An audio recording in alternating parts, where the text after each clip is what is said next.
Hello, and I'm Don Pratt, host of a show here in Rogers TV where we give you a perspective of police in your community. What an awkward time. Through a little bit of modern technology and the help of our producer, Jonathan Russell at Rogers TV, we're all doing this interview from different places. Myself, I'm in my kitchen.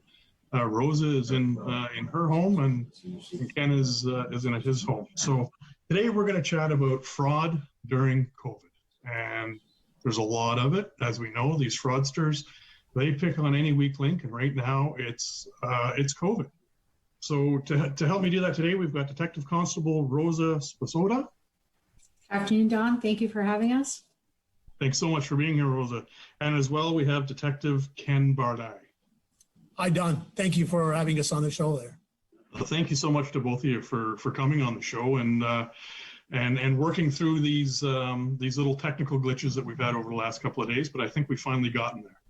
So again, thanks so much for being here. So let's talk about fraud and COVID. Ken, what are you starting to see out there?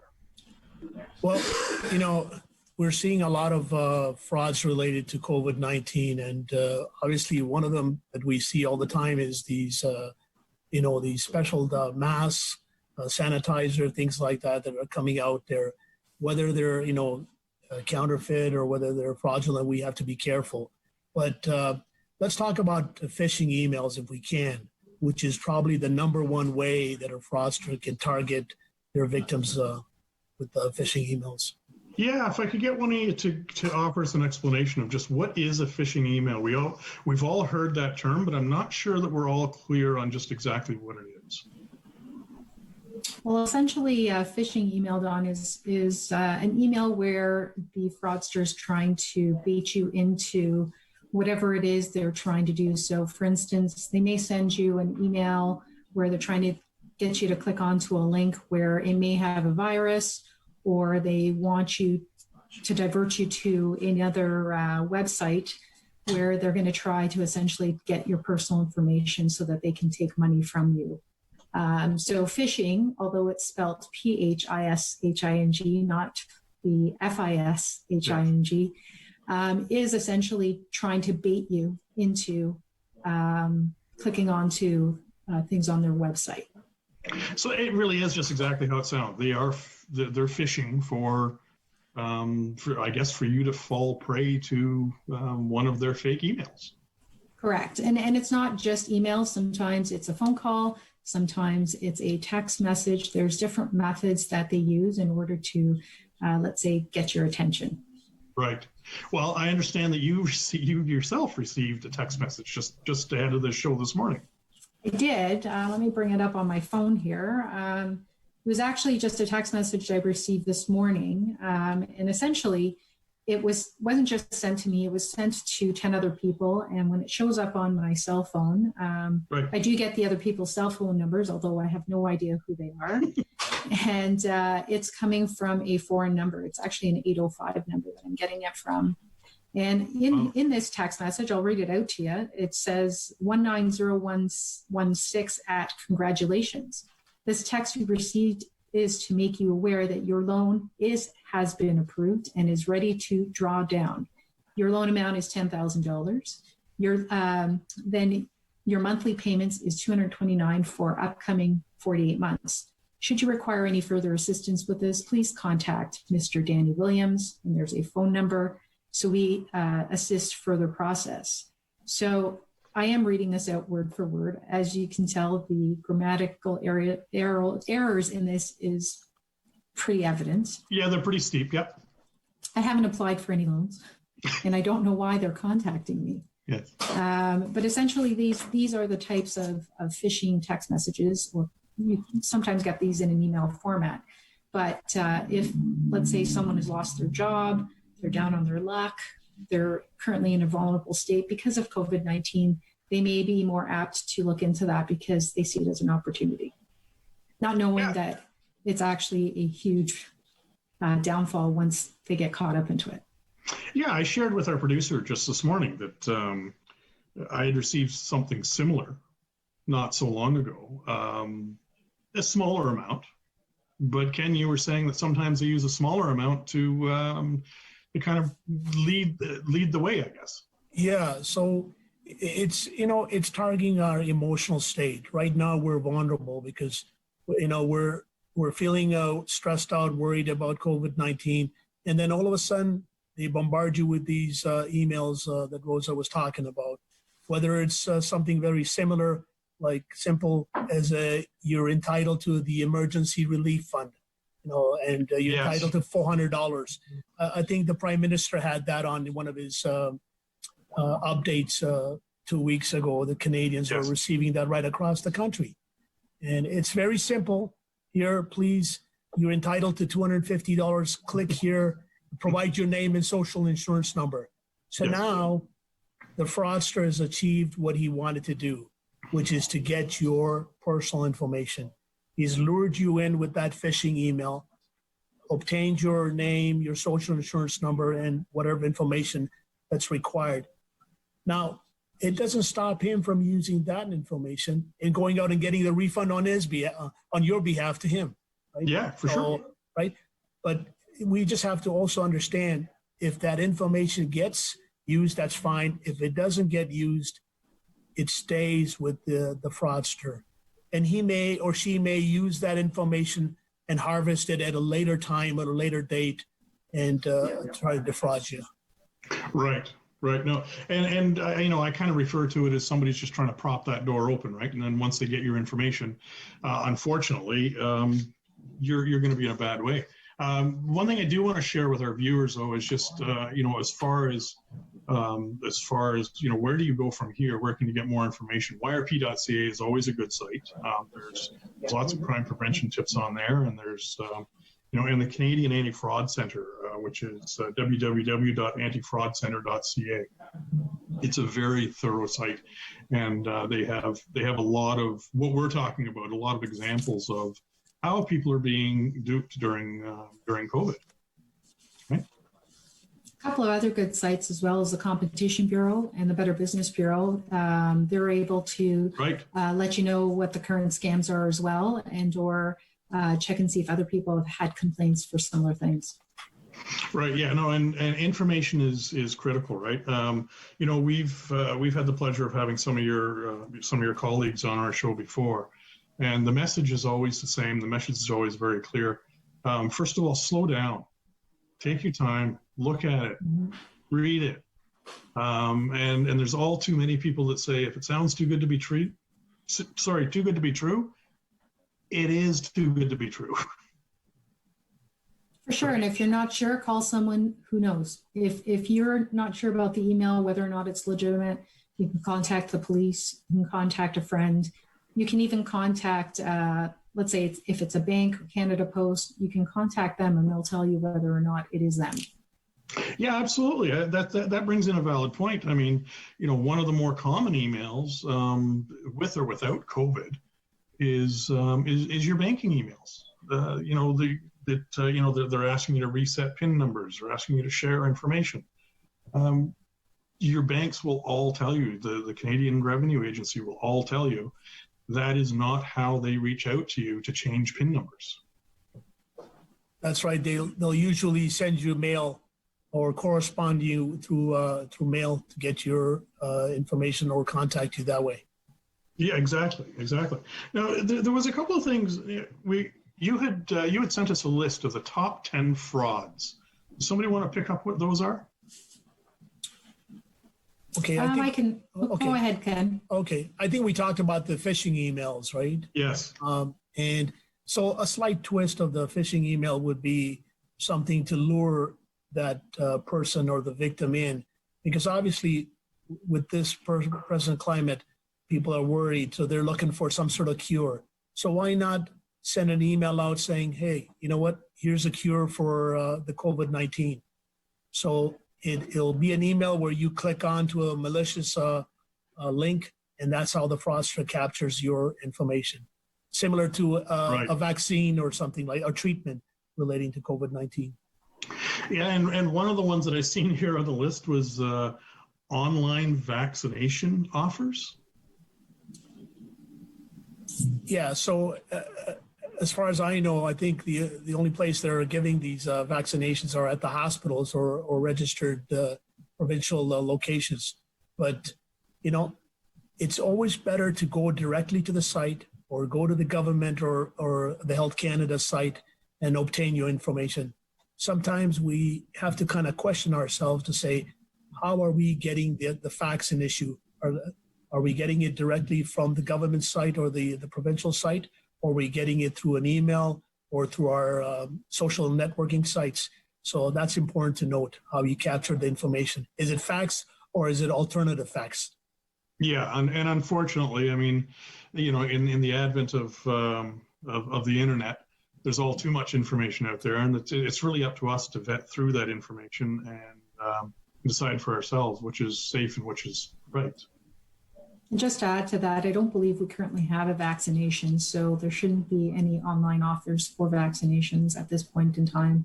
And if they were, that's my understanding as well. There is no vaccination at this point. I mean, we're, you know, like you said earlier on in the show, they're preying on your vulnerability, aren't they? That's what they're doing. But you know, on that note, I'm gonna have to shoot out here for a quick break, and then we're gonna come back and we're gonna continue talking about the top frauds that are going on with COVID right now. Folks, we'll be right back.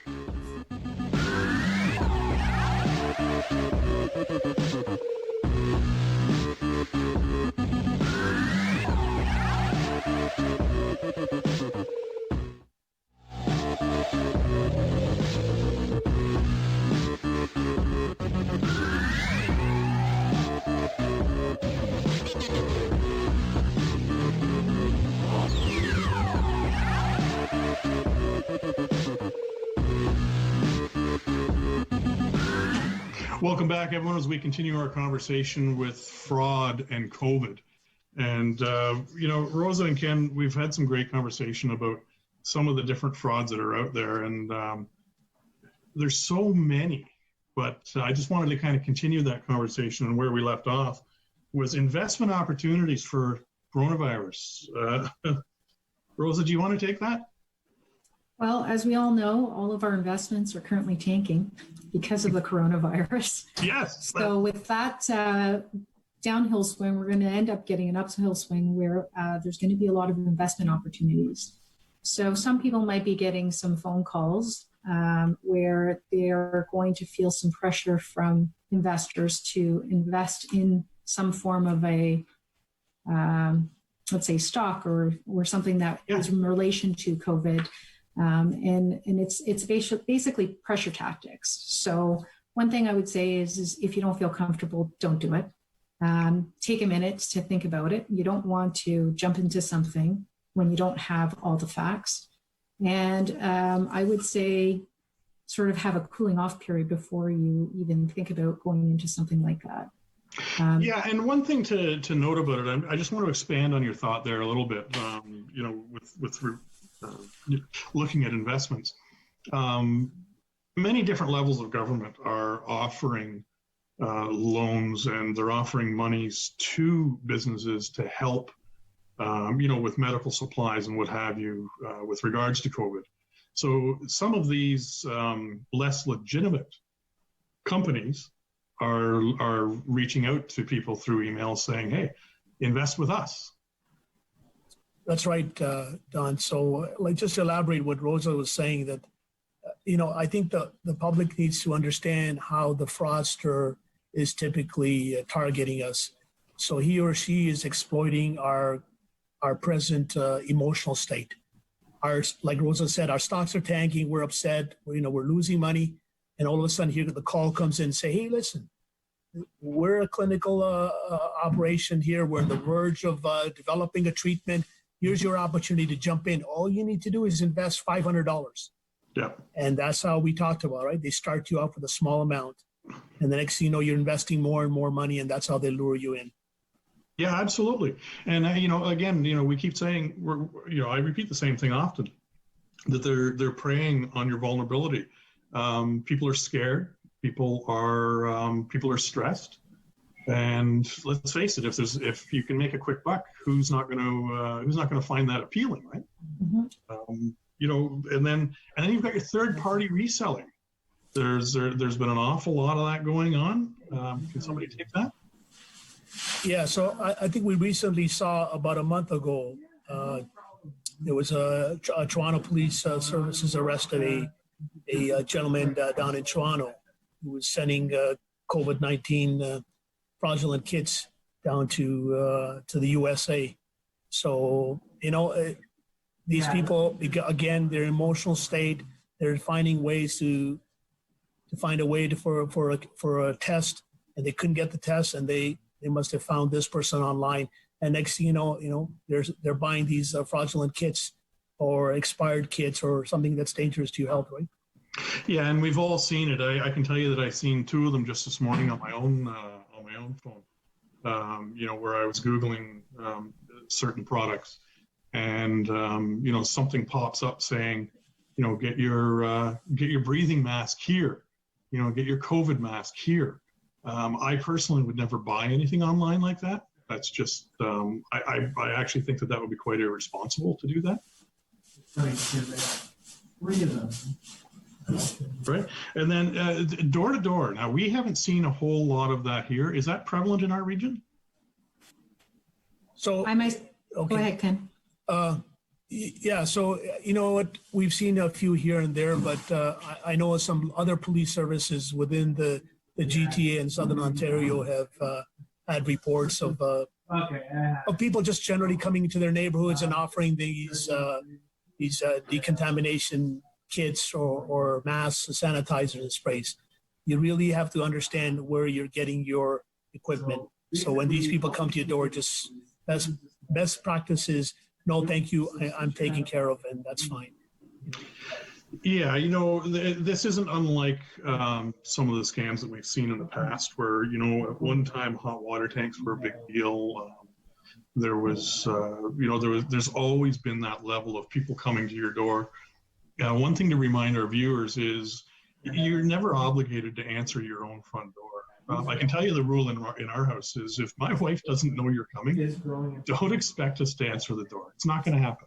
It's just simply not going to happen. And to add to that, Don, I was just going to say, in keeping with social distancing, I don't think many people would appreciate anybody coming to their door unannounced, especially not knowing who they are or whether or not they may be a carrier. Yeah, no, I have to agree. That's actually a very valid point. Social distancing, right? Like that's what we're doing here. You know, we have a studio, 2 guests, and a host, and we're all in different places of the region. I think we're trying to do our part in social distancing, right? Ken, you were saying, or maybe Rosa, maybe it was both of you saying that that's what you're establishing in your office as well. That's why Rosa's at home and Ken's in the office. Is that right? Yeah, that's right. So we're alternating that way. So that way we can maintain the social distancing and you know, the practice, right. Good practice. Yeah, yeah. And then, you know, we talked about the donations for to help fight COVID, and we need to. It's up to our own vigilance to determine whether or not somebody is legitimate in asking for help. What are some of the signs that we can look for to make sure that it is actually legitimate? Well, some of the things that, and obviously there's a lot of people helping out with COVID-19, but one of the things that people could look for is if you do get an unsolicited text message, email, or phone call about a charity, perhaps take it upon yourself to go to that website on your own and not click into anything that has been sent to you. I mean, we are in need of donations and help from the general public, and we're all in this together. But don't actually go by what you have been sent. Do your due diligence and maybe do some research and go to the website on your own. And then that way you don't fall prey to any of these scams. So I'm going to follow up on that and just kind of repeating what we've said in previous shows, and this was pre-COVID, but it's certainly just as relevant now. Is if you do get an email, even it could even be from one of your service providers, it could be from a utility company, and that email says, you know, like your statement is due, or your bill is now, here's your bill, or here's a link to your bill. Don't click on that. Close your email.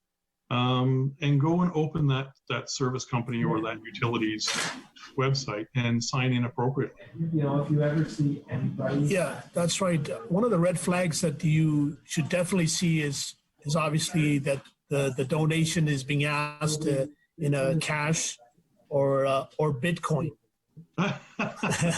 Sorry, we always laugh when we hear Bitcoin. It's I know, and people still do that. Unfortunately, Bitcoin, iTunes cards, cash, very difficult for the police and for us, all of us, to investigate the trail. So Right. that should be definitely a red flag. And to add to that, gift cards or other gaming cards that they're using. Yeah, my wife got something asking her for some kind of gift cards for a gaming device. Steam? I'm sorry? Steam? Yes. Yeah, it's something that we're not even familiar with, but yeah, she was asked to buy gift cards. Now, we do have a reporting checklist, I believe, and if we do, maybe we can put that up. It's got some great content on who we can be contacting, and we talked about the Canadian Anti-Fraud Center and regional police, or your own police service, Competition Bureau of Canada. There's many on there, and we encourage people to, if you need more information, absolutely go to any one of these to get the information that as you need it. Before the show, I was asking you if you had seen a rise in frauds, and I guess the answer is kind of two-part, though, isn't it? Like we have, there's a rise, but it's a rise with reflection of COVID. Rosie, you were saying that it's really a lot of the same frauds, just with a different face on it. Correct. They're just repeating the same exact frauds, and they're just looking to sort of put a face on it with what's going on in the world. So the CRA scam, where before we were all getting those phone calls where they're saying that you're going to be arrested because you haven't paid your taxes. Now you're going to be getting contacted with respect to CRA, but it's really asking for your personal information so that you can get a tax refund or get a tax break. So in essence, it's all the same type of scam. They just put a twist on it to suit what is going on in the world. Right, and that's where we like to remind people that that's not how the CRA reaches out to you. They do not send. Nobody does. Nobody sends you an email saying we need your personal information shared via email. That's just simply not something that happens. No, it's not. And typically, we don't get calls from the CRA either, demanding payment, or else the police are going to be arresting you. And that's something that people get a lot. So the only thing I can say is, you don't have to answer that call. If you do get a call, you can ask for their name and ask them to call them back. And I guarantee you will not be able to reach them after you hang up. So just kind of take a step back and kind of put things into perspective. Most people pay their taxes. Most people are keeping up with their bills. And so they just have to get over the initial scare or fear. And then they realize that it is a scam. Yeah, and that you just kind of open the door to something else I wanted to continue chatting about. We were talking earlier about the terminology and how we don't as citizens, we hear the words, we don't necessarily know what they mean. You've explained the phishing, but what you were just talking about is called spoofing, right? Where people are calling you and it's appearing to be from York Regional Police, or it's appearing to be from the Canada Revenue Agency. Can somebody give us a bit of an explanation, just more on what spoofing actually is? Yeah, Don. So the spoofing is basically your typical CRA calls, how they're generated. The fraudster is using some sort of software program or an internet tool that allows the fraudster to mask or disguise his real identity. And that's how they're able to use that tool to display a fake telephone number, like you said, of a police service or the actual CRA agency, which the victim believes that the call is coming from. Yeah, and we do need to be careful of that. And, you mentioned about, and I laughed when you mentioned about York Regional Police collecting on behalf of the Canada Revenue Agency. Again, that is something that just simply does not happen. No, it doesn't. And but again, you know, the impact. Again, we talk about the emotional state of the person on the other side when the call comes in from a police service or from the CRA. Now you're in a different state of an emotional view, and then they sort of exploit that opportunity for them to say, okay, you owe us money, you're going to be arrested. So, and spoofing is that tool that's used to even accentuate that moment. Yeah, and you know, okay, you know what? We've got to wrap this one up. There's more information out there, and I'm pretty sure we're going to be picking on you to come back and share that. Okay. Folks, thanks for being here. Thanks for watching. Stay safe. Stay well.